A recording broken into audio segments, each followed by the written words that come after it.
Okay, let's see. Is it normal for hardwood floors to crack? It came out of the box like that from Lowe's.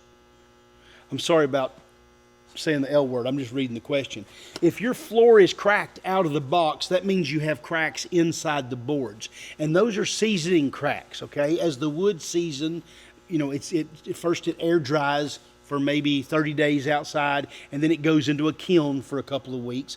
And as it dries and the moisture leaves it, it shrinks a little and it can get some cracks in it, okay? That's the most common type of crack. Depending on what grade of floor it is to how big the crack can be. You can have a crack in a select floor. I think it can't be over like a quarter of an inch long, which is just quite small. Another kind of crack you can have is wind shake. Now, wind shake is different from seasoning cracks in that it will always follow the grain. Okay, so if you see a piece of crooked grain and the crack follows that, that's from wind shake, and that is a problem. Okay, wind shake is a defect, and no warranted floor should contain wind shake.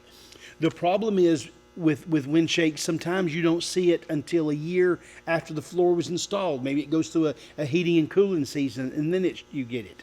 But typically, there will be examples somewhere in the box.